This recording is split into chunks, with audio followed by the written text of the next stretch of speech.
A vida é seu maior tesouro. Graças a ela, você acorda todas as manhãs. Pode ter novas chances para corrigir seus erros. Pode dizer que ama e sentir o amor de alguém. Pode ver seus filhos crescerem.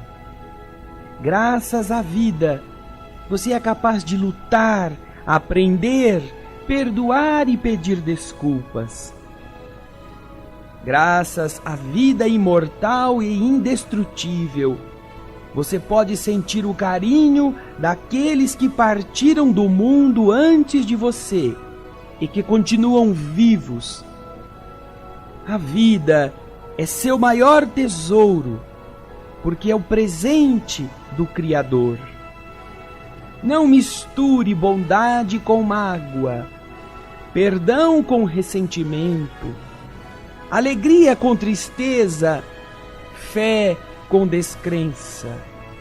Se o Pai nos deu a vida, não vivamos de qualquer maneira.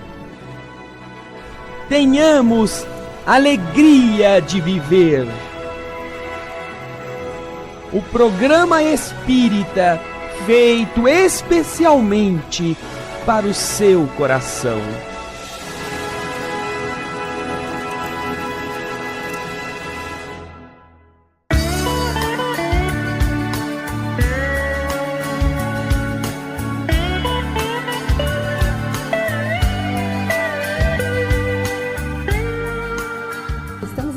Mais um programa Alegria de Viver, em mais uma semana aqui presente, sempre aprendendo um pouco mais, sempre aprendendo essas coisas bonitas que a doutrina espírita nos oferece. Nós estamos fazendo a leitura e o comentário do livro A Caminho da Luz, livro que é do Espírito Emmanuel, a psicografia de Francisco Cândido Xavier.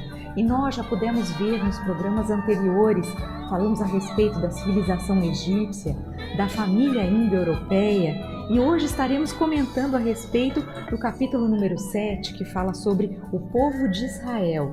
Então vamos iniciar, sejam bem-vindos. Eu sou Solange Godoy, junto com André Luiz Ruiz. Como vai, André? Olá, Solange. Olá, queridas irmãs, queridos irmãos, como sempre. Começamos o nosso programa Alegria de Viver, falando da alegria que a Boa Nova nos propicia. Você que está ouvindo o nosso programa, isso só é possível porque há muita gente pensando em você, pensando na sua felicidade, pensando no ideal de Jesus, na construção de um mundo melhor. E estes são representados em nosso programa pelos nossos queridos Luiz Leite e Alailson Cunha.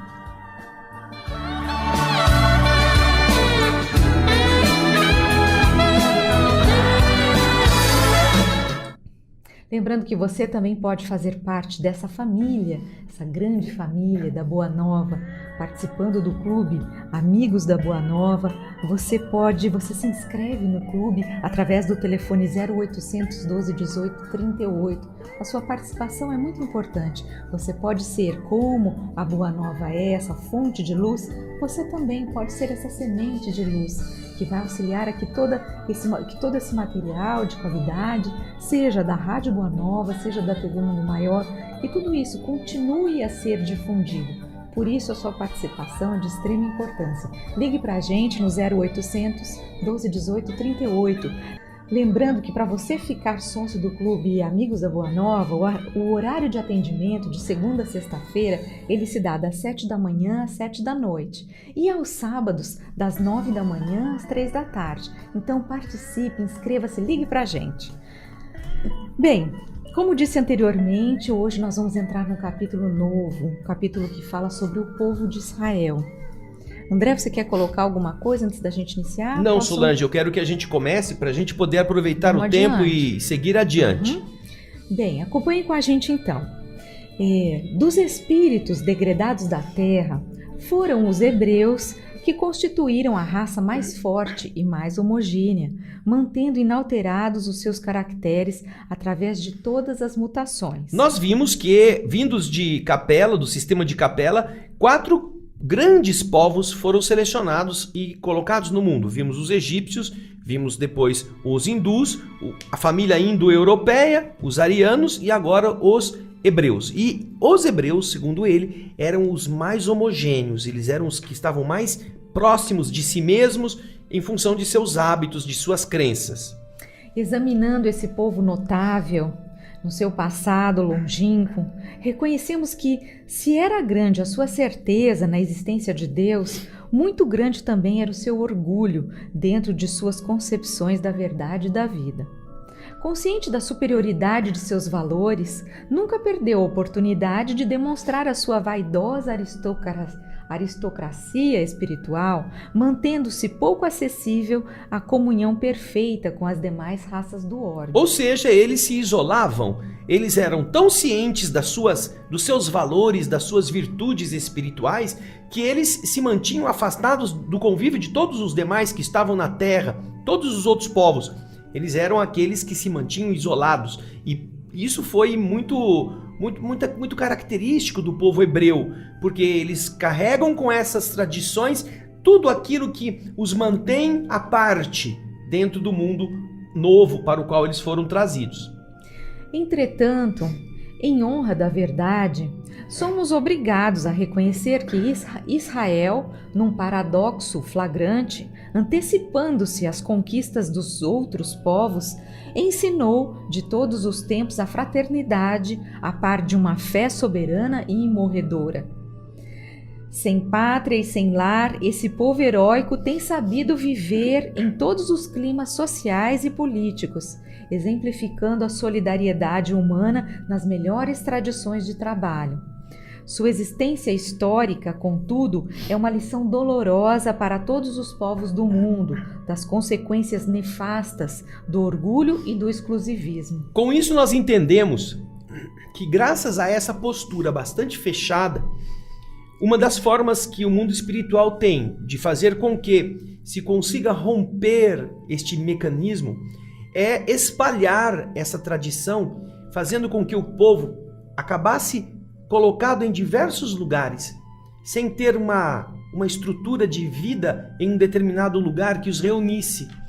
E então nós vimos que eles foram chamados a viver em todos os pontos da terra, em todas as latitudes, se espalharam pelo mundo e ainda assim continuam a cultivar, boa parte deles, as mesmas tradições e às vezes tradições inclusive dentro das próprias tradições que eles possuem, fazendo com que haja uma dificuldade de relacionamento entre os próprios hebreus de facções diferentes. Mas essa dor que é produzida por uma situação de egoísmo, de orgulho, que eles carregavam lá daqueles recônditos ambientes de onde eles foram trazidos, agora, com o passar dos milênios, com as experiências amargas, vai sendo trabalhado e eles desenvolvem, ao lado disto, todo um manancial de bondade, de solidariedade nos diversos países, nos diversos povos a que eles foram chamados a viver, para também exercitarem essa solidariedade que carregam dentro de si mesmos, né? Então, essa é uma visão inicial das características deste povo, como Emmanuel nos apresenta nesse primeiro momento. A seguir, nós temos a figura de Moisés. As lendas da Torre de Babel não representam um mito nas páginas antigas do Velho Testamento, porque o exílio na terra não pesou tanto às outras raças degredadas quanto na alma orgulhosa dos judeus, inadaptados e revoltados num mundo que os não compreendia. Sem procurarmos os seus antepassados anteriores a Moisés, vamos encontrar o grande legislador hebreu saturando-se de todos os conhecimentos iniciáticos no Antigo Egito, onde o seu espírito recebeu primorosa educação, à sombra do prestígio de Termutes, cuja caridade fraterna o recolhera. Lembremos que Moisés, ele foi colocado num bercinho, e é aí que vem o seu nome, saído das águas, e a princesa, a filha do faraó, o recolhe em um dos seus passeios à beira do rio Nilo e o adota como seu próprio filho. Então ele passa a ser um príncipe da realeza egípcia, e ele então vive com todas essas facilidades e tem acesso a todos esses conhecimentos iniciáticos. Exato, né? Aqueles isso que mesmo. nós já falamos a respeito nos programas anteriores. Moisés, na sua qualidade de mensageiro divino, de mensageiro do Divino Mestre, procura então concentrar o seu povo para a grande jornada em busca da terra da promissão. Médium extraordinário, realiza grandes feitos ante os seus irmãos e companheiros maravilhados. É quando então recebe de emissários do Cristo no Sinai os 10 sagrados mandamentos, que até hoje representam a base de toda a justiça do mundo. Antes de abandonar as lutas da terra, na estática visão da terra prometida, Moisés deixa à posteridade as suas tradições no Pentateuco. O Pentateuco é aquele primeiro, são os primeiros 5 livros da Bíblia, né, que vocês conhecem, o Gênesis, o Êxodo, Levítico, Números e Deuteronômio. Então, Moisés deixa à posteridade as suas tradições no Pentateuco, iniciando as construções da mais elevada ciência religiosa de todos os tempos para as coletividades por vindouras. Nós observamos que a epopeia do povo hebreu tem em Moisés um ponto fundamental, porque ele é aquele que foi enviado, segundo o Emmanuel nos fala, pelos emissários do Cristo a tirar o povo hebreu do cativeiro. Esse cativeiro não foi um cativeiro que foi construído por um processo de invasão. Não foram os egípcios que invadiram a Palestina e trouxeram os hebreus, não. Os hebreus foram espontaneamente em busca dos grãos que o Egito tinha em abundância, graças àquela história do José, o filho de Jacó, que havia sido vendido pelos seus irmãos, e ele se torna vizir do Egito. Quando aqueles 7 anos de fome assolam a região, ninguém tinha comida. O povo hebreu então descobre que no Egito havia, e o governante abaixo do faraó era hebreu, era José. Então todo o povo vai para lá, como se fosse o primo pobre que vai morar no palácio depois que descobre que o primo rico é rico. Então aí quando termina a epopeia de José, o povo está lá e acaba sendo feito escravo pelos séculos vindouros. Aí Moisés é enviado, neste período nasce toda essa história de Moisés, para libertar o povo. E então nós temos o quê? Um homem bem dotado, um homem modelado segundo os conceitos do Egito, e depois dotado de todas as faculdades mediúnicas impressionantes que ele coloca em ação para gerar aquilo que os egípcios não conseguiam administrar ou entender, aquele espanto. E com isso consegue a libertação do povo para levá-lo de volta à terra da promissão, que ele não chega a conhecer. Mas neste périplo, além de receber os mandamentos da lei, os 10 mandamentos, mandamentos morais, Moisés também vê a necessidade de redigir ou de ele criar 5 livros básicos para regrar toda aquela sociedade teocrática. Os hebreus eram muito ligados a Deus, as suas tradições religiosas e as leis divinas, as leis que resolviam os problemas diários das pessoas, eram aquelas que estavam escritas nas obras que Moisés lega nos chamados 5 livros, o Pentateuco, os 5 livros básicos. E eles vão servir para organizar a vida da sociedade, Solange. Eles têm ali todo um processo de solução de conflitos, de resolver as necessidades do povo em entendimentos, de como agir em sociedade. Os 5 livros são a base daquilo que o povo tinha para seguir levando a sua vida. Mas Moisés não pode entrar na terra prometida. Ele vê de longe e lá ele se despede. Então, vamos encontrar aqui o restante da explicação de Emmanuel a respeito de Moisés. Emmanuel fala para a gente agora a respeito do judaísmo e do cristianismo.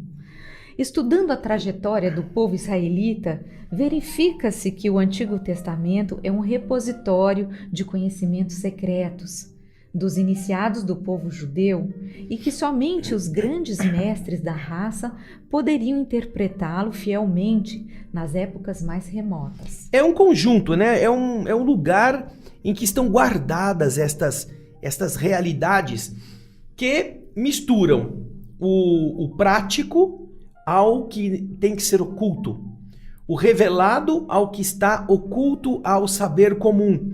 e que somente as pessoas que tinham essa prática, essa iniciação, coisa que costuma também encontrar no Egito, só os sacerdotes, os que aprofundavam o estudo dessas realidades poderiam decodificá-las. Então é o que ele está falando. O Antigo Testamento é esse conjunto de conhecimentos secretos que os iniciados do povo judeu e somente os grandes mestres da raça poderiam interpretá-lo fielmente, enquanto o povão ficava à mercê das interpretações. Eminentes espiritualistas franceses, nestes últimos tempos, procuraram penetrar os seus obscuros segredos e, todavia, aproximando-se da realidade com referência às interpretações, não lhes foi possível solucionar os vastos problemas que as suas expressões oferecem. Todos esses pesquisadores modernos tentaram decodificar isso e diz Emmanuel, ao tempo em que isso foi escrito, que eles não chegaram a nenhuma conclusão objetiva. Modernamente, nós encontramos várias versões a respeito de como interpretar essas questões do Velho Testamento. Mas uma das mais interessantes, Solange, é aquela que reconhece que, na verdade, o Velho Testamento é um conjunto de mitos colocados na forma alegórica para que as realidades que ele oculta ficassem apenas conhecidas por parte dos sábios e que, com o passar do tempo, lentamente, quando o povo fosse amadurecendo, eles pudessem começar a ter um vislumbre. Então nós temos várias passagens que são modernamente consideradas apenas coisas histórias que foram criadas para esconder as verdades do Espírito que os judeus já conheciam naquele tempo. Os livros dos profetas israelitas estão saturados de palavras enigmáticas e simbólicas, constituindo um monumento parcialmente decifrado da ciência secreta dos hebreus. Contudo, e não obstante a sua feição esfingética, a sua feição misteriosa, é um conjunto de um poema de eternas claridades. Seus cânticos de amor e de esperança atravessam as eras com o mesmo sabor indestrutível da crença e de beleza. É por isso que, a par do Evangelho, está o Velho Testamento tocado de clarões imortais para a visão espiritual de todos os corações. Mesmo que sejam ações para ocultar através de histórias, Emmanuel reconhece que há nessas histórias profundos conhecimentos, nobres verdades, que se somam às verdades do Novo Testamento, de outra natureza, mas que servem também para dar uma direção ao entendimento das realidades do Espírito. Por isso é que ele está dizendo, pode parecer que as coisas difíceis de entender do Velho Testamento, palavras estranhas, frases desconexas ou não muito compreensíveis, estão ali meio que para gerar esse desentendimento, mas elas têm todas um significado que os que são iniciados, eles avaliam, eles reconhecem. É mais fácil para quem entende isto. E isto faz com que eles escondam atrás dessas histórias esses monumentos de beleza, de esperança, esses cânticos amorosos que vão sustentar a fé de um povo sofrido, de um povo desafiado por todas as dificuldades dos ambientes antigos e modernos. Uma perfeita conexão reúne as duas leis que representam duas etapas diferentes do progresso humano.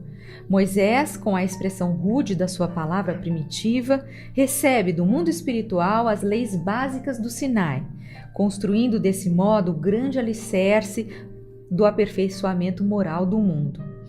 E Jesus, no Tabor, o Tabor seria o local onde Jesus se transfigurou, então Jesus, no Tabor, ensina a humanidade a desferir das sombras da terra o seu voo divino para as luzes do céu. São duas revelações, como o próprio Evangelho segundo o Espiritismo nos apresenta lá no começo, nos primeiros capítulos. Moisés é a primeira revelação, aquela que vem trazer a lei moral, um povo que vem de um cativeiro longo com os vícios do politeísmo egípcio, agora tendo que ver leis que dizem o que fazer e o que não fazer. São 18 nãos nas leis dos 10 mandamentos. Depois disso, aquele Deus rigoroso, rígido, agora vem Jesus com a segunda revelação, falando do Deus Pai, amoroso, amigo. E isso é tocante, porque você vê a evolução dos espíritos, a evolução do entendimento que o governo da Terra, o governo espiritual da Terra, propicia aos alunos que estão nessa escola. É bonito que Jesus ensina a humanidade a sair das sombras da Terra para o seu voo, alçar um voo divino em direção às luzes do céu. Isso mesmo. Programa Alegria de Viver, nós faremos um breve intervalo, daqui a pouco estaremos de volta.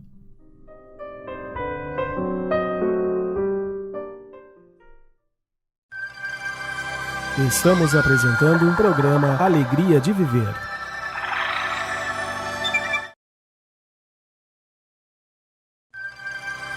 Programa Alegria de Viver está voltando.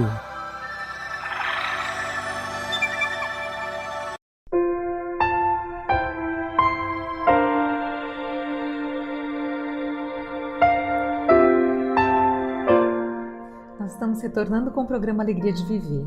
Para você que se sintonizou conosco agora, estamos fazendo a leitura e o comentário do livro A Caminho da Luz, livro que é do Espírito Emmanuel e a psicografia de Francisco Cândido Xavier. Nós estamos tratando hoje do capítulo número 7, que fala a respeito do povo de Israel. E agora eu vou dar continuidade à leitura, onde Emmanuel inicia um subtítulo que se chama o monoteísmo. O que é o monoteísmo, Solange? O monoteísmo é a crença em um único Deus. Mono é o significado da expressão quer dizer teísmo, um Deus. Diferente dos egípcios, que acreditavam em muitos deuses, portanto, no Egito, a crença era uma crença politeísta. Muitos deuses para vários momentos, de várias regiões, com vários símbolos e específicos para cada uma das dificuldades. Enquanto o povo estava lá, o povo hebreu preso ao Egito, o que acontecia? Eles tinham uma raiz monoteísta que estava presa à tradição de Abraão, aquele patriarca que deu início à nação hebreia na história do Egito não, dos hebreus, mas eles estavam sob o domínio no Egito de um povo que era superior em termos de política e militarmente, e que era politeísta.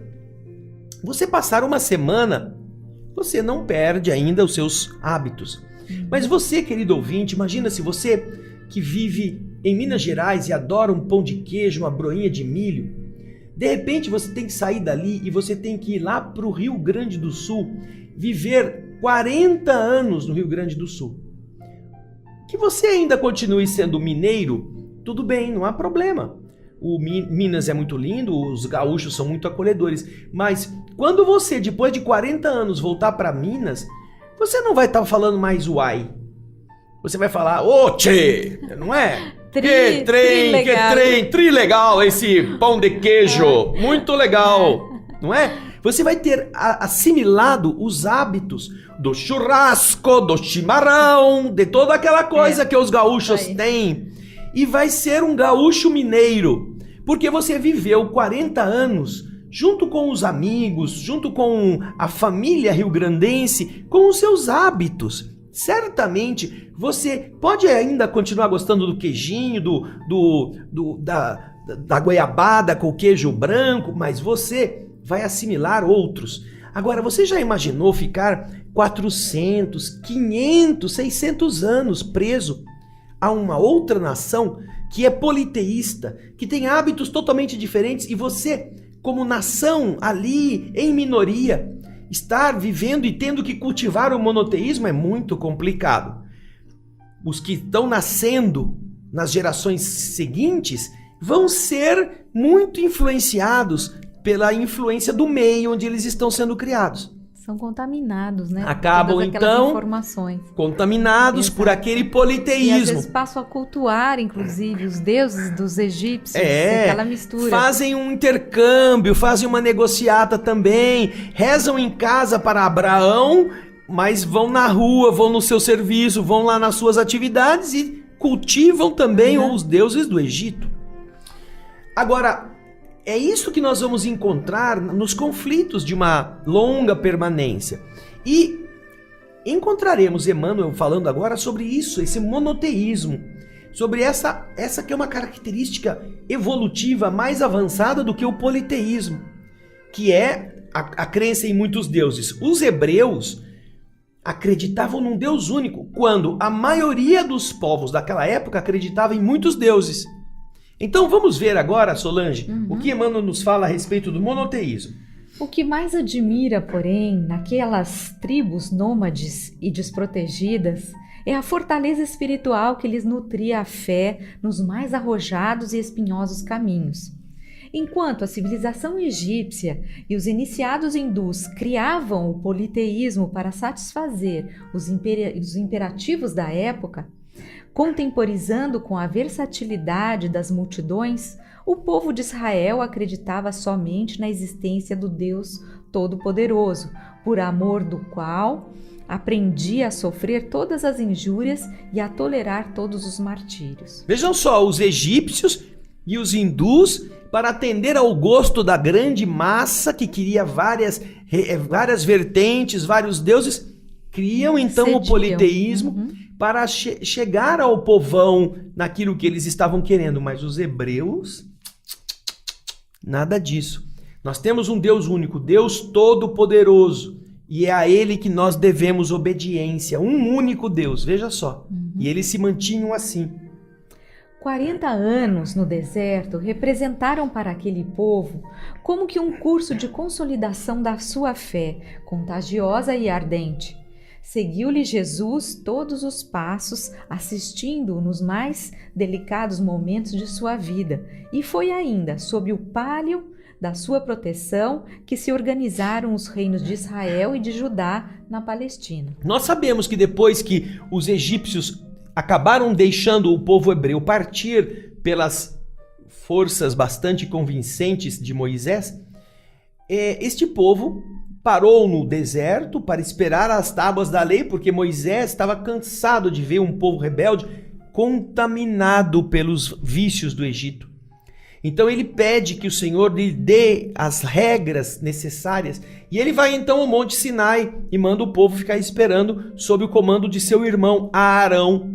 Mas como Moisés demora um pouco além do esperado, o povo se sente abandonado e convence Arão a voltarem às crenças do Egito. Pegam os anéis de ouro, todas as joias, derretem e fazem um bezerro de ouro, símbolo do politeísmo egípcio. E aí o que acontece? Estão lá, né, na maior jogatina, na maior festa, na maior danceteria. Aí vem o velhinho. Moisés desce da montanha carregando as leis, as placas da lei. E então é aquela confusão, não é? Ele vê que o povo de verdade estava muito contaminado com aquelas coisas. Entre as matanças que aconteceram ali, ele vê que é necessário, e Deus, o Cristo, assim como diz Emmanuel, coloca, é necessário perambular pelo deserto até que os hábitos do Egito acabassem sendo expurgados das gerações que vinham. Então são 40 anos andando no deserto, onde nascem e morrem, nascem e morrem, nascem e morrem. Tempo da geração antiga morrer. Para que as novas gerações fossem de novo educadas no monoteísmo da sua tradição.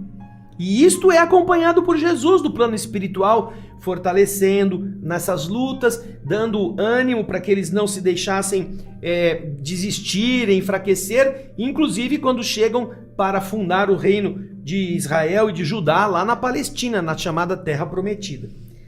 Todas as raças da terra devem aos judeus esse benefício sagrado, que consiste na revelação do Deus único, Pai de todas as criaturas e providência de todos os seres.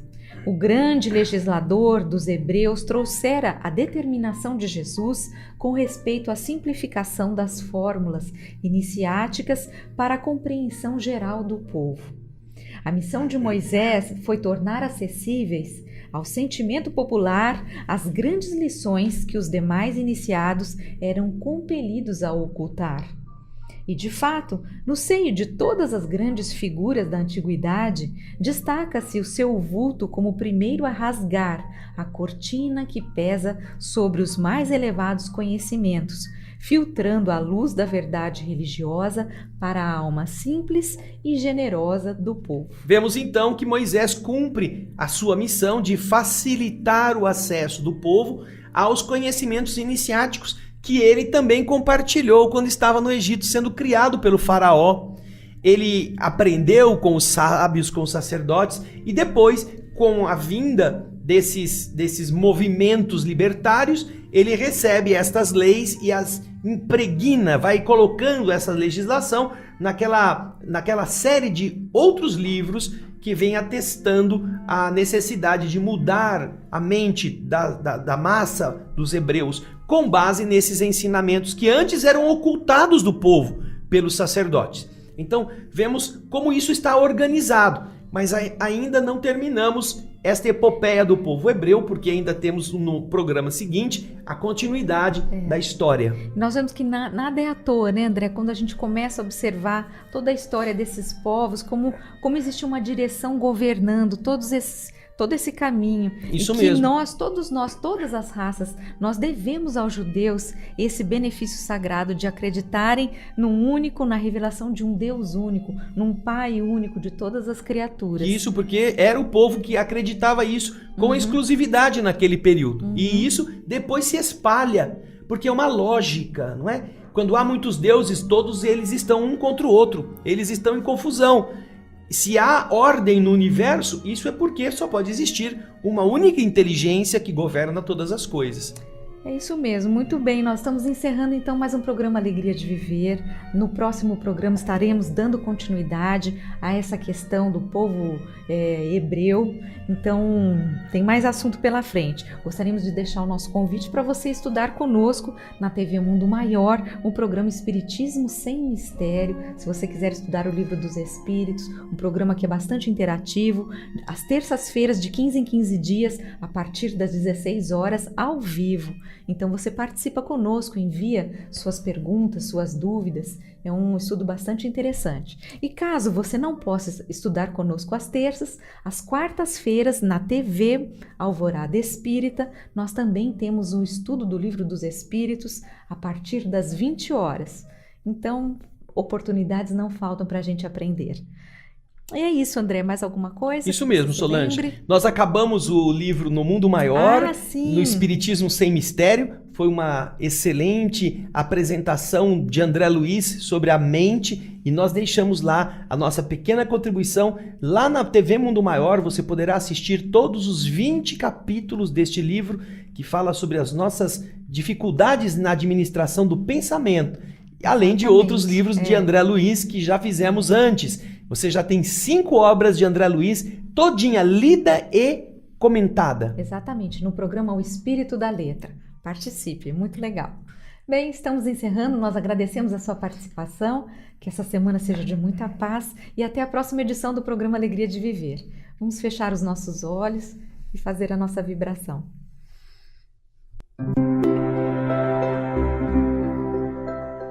Senhor, que alegria podermos mais uma vez sentir a sabedoria que chega do alto ao longo dos milênios, ajudando a cultivar a esperança como a planta celeste, mesmo nas dificuldades, mesmo nas adversidades, entendermos que isto representa apenas aquele solo quente que abafa a semente para que ela nasça.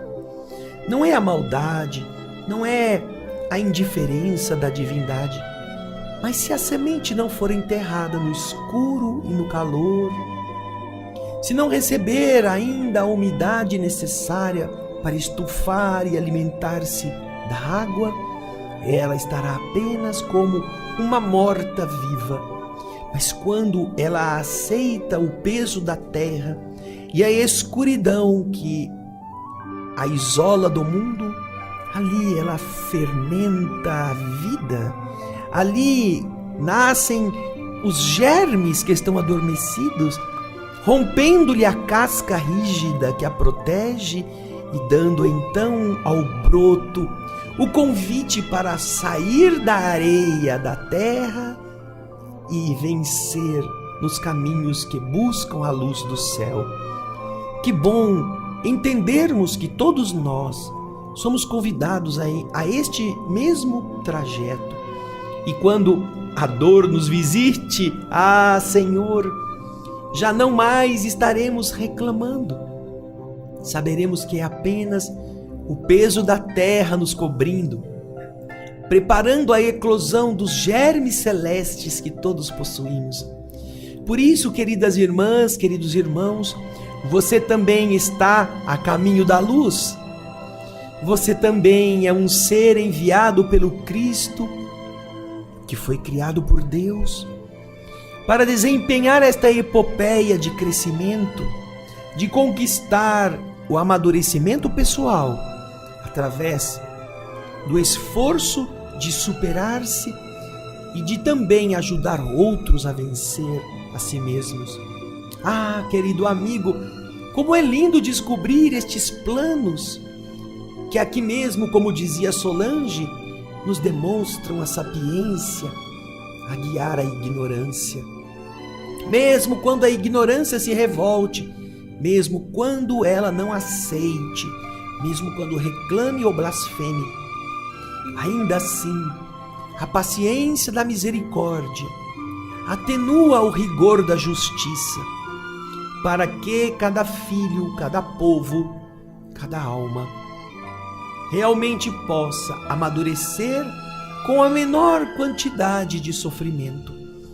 Daí, queridas irmãs, queridos irmãos, que nós aprendamos a não maldizer os obstáculos, mas a lembrar que cada pedra que nos exige subir sobre ela para vencê-la, nos coloca mais acima na escala do crescimento. Que Deus constrói escadas e não paredes, e que assim nos leva mais perto dele próprio. Obrigado, Jesus. Obrigado, queridas irmãs, queridos irmãos. Muita paz.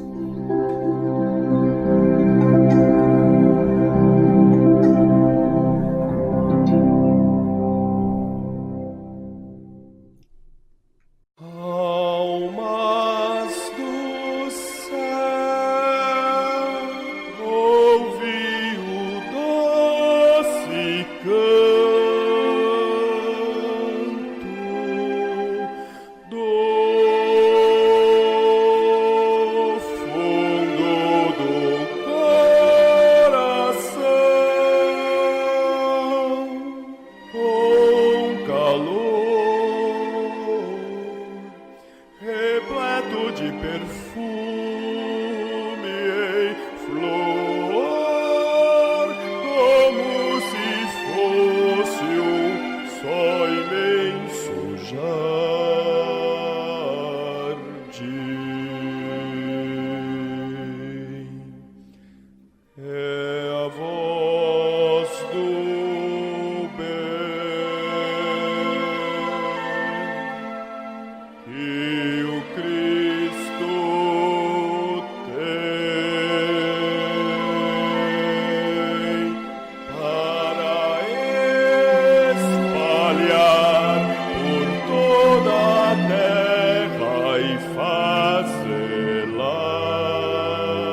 te ajudar.